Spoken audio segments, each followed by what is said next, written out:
Well, thank you everybody so much for waiting around.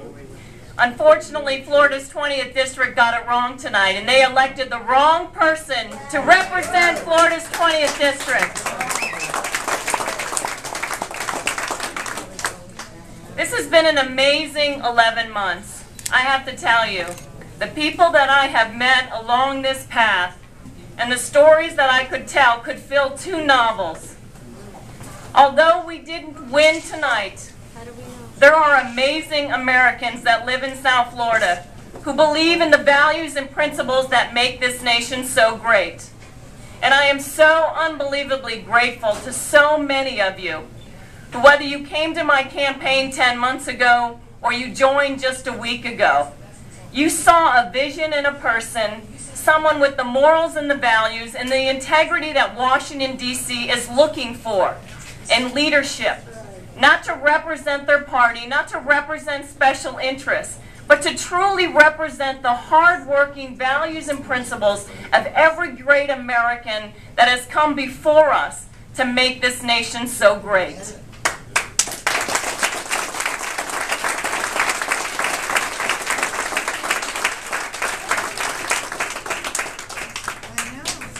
I had to think when I drove to the office tonight, both what it would feel like to win and what it would feel like to lose. And I'm a highly competitive individual. But I love South Florida, and I love the people of this district. And I am so proud of the way my parents have raised me and the relationships that I have developed in this community with my friends and my families, both as a soccer coach, both as a mother and a grandmother, but most importantly, the relationships within the community. And that's why I decided to enter this race. It's not a decision that I entered lightly, and it's one that I had to spend about 5 months convincing my husband it would be okay to do. It is a tremendous sacrifice that my family and my children, my parents, my siblings, and especially my brother-in-law, Mark, because I was working with him in the restaurant and he had to take on a huge burden, as well as my younger sister, Michelle. And I'm so proud of my family for deciding to stand with me, not to try to talk me out of running or telling me that it's a bad decision. And what are you, crazy in a Democratic district? Yeah. Nobody hesitated for a moment because they've known me my entire life. They know the person that I am, the integrity I have, and the character and the strength that I have to fight. They all stood by me, and I love my family so very much. Thank you all.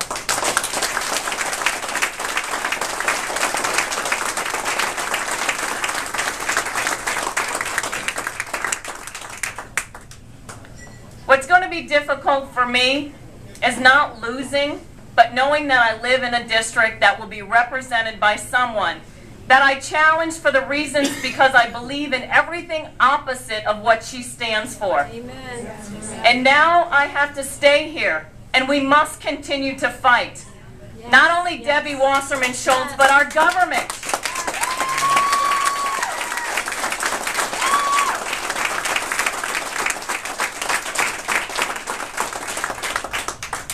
We are an amazing nation that is so misguided by what is happening in Washington, D.C. These are politicians that have lost the connection to us, the people. They think they are special, that they are superior to us, and they don't have to listen to us.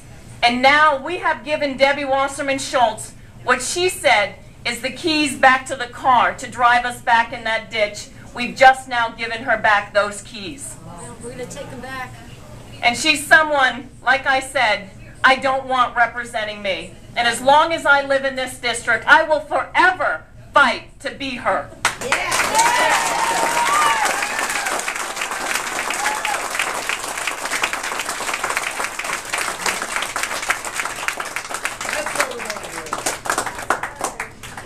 When I felt a year ago that something was happening to our country, as most of us in this room who maybe have never been involved in politics felt, I didn't know what that path was going to be. Would I find a candidate to help? Would I find someone else to encourage to run in that race? And finally, I had to answer that question that, Karen, that person is you in the mirror. You are the one. You are better than her, you have the integrity, and you will always honor the will of the people. You will not follow your party, their agenda, but you will respect the people of your district.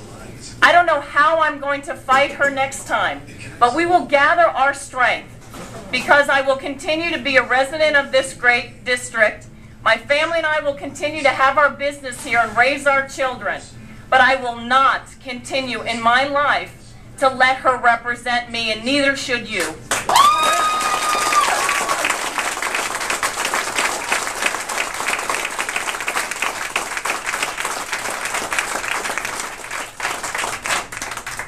I knew entering this race that I was a tremendous underdog, but that didn't matter to me.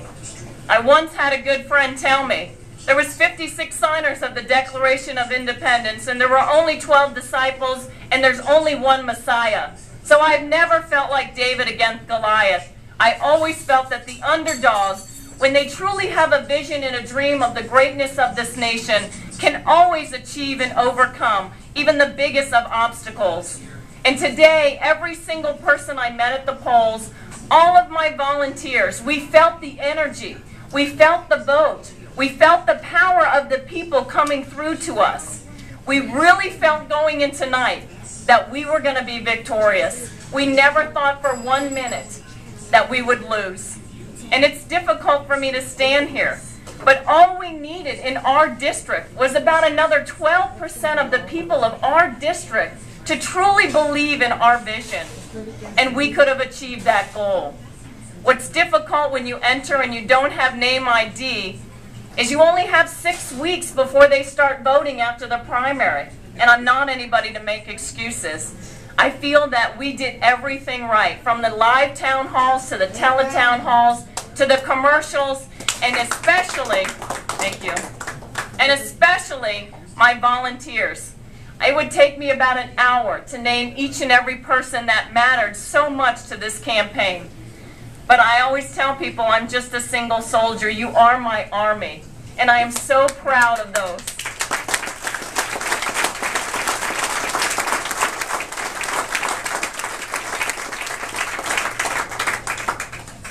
I truly believe that besides you in this room, there are a lot of great Americans that have realized that our dream is being stolen from us by a socialistic government. And I believe that this 2 years is an awakening for our country, but we will continue to find more people like us over the next 2 years, and we will continue to fight for this nation. But we cannot do it alone. We understand right now what is happening is we are being taken over. We are having our country stolen from us. And those people in Washington don't have a weapon. They have something more powerful. They have a vote.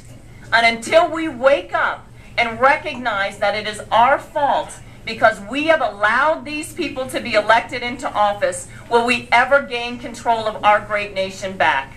And we must start in 2012 by re-electing, hopefully, the next great Republican president of the United States of America.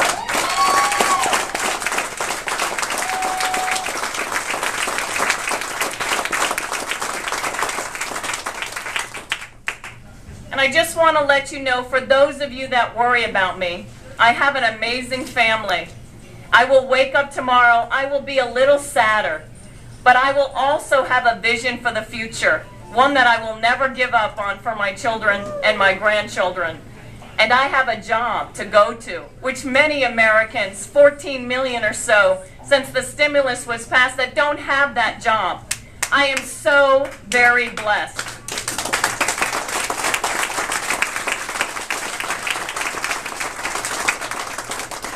I knew what I was getting into, and I knew the sacrifice that it was going to take.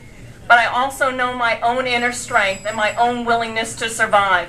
And I will never quit on you. And I hope you will never quit on me.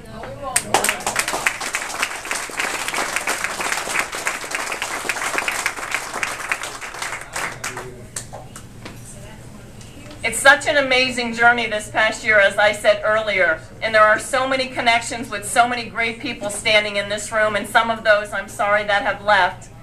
that are absolutely priceless to me, and they are absolutely unforgettable. The relationships that I have developed with people have only strengthened my belief in how great this country is. So I am not going to be afraid of anything anymore, because I know I have all of you.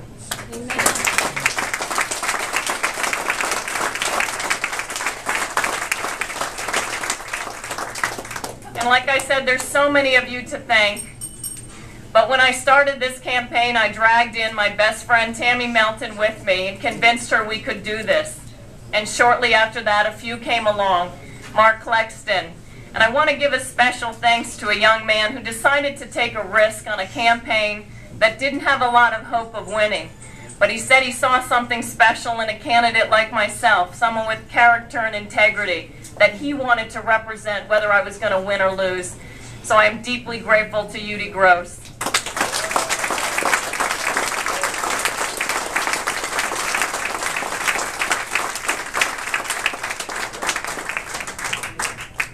And I will stay around. I want to talk to each and every one of you that I didn't get an opportunity to talk about. But just remember, we only lost by 12% of the vote, basically. All we needed to do was convince a few more people in a little bit more time about who we are and who we stand for. I never entered this race. It was never about Karen Harrington.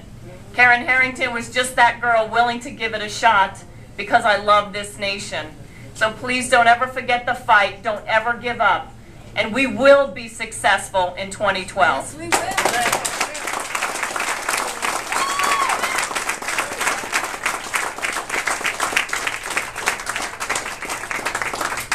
And I know it's such simple words, but all I can say from the bottom of my heart to each and every one of you is thank you so very much, and God bless you.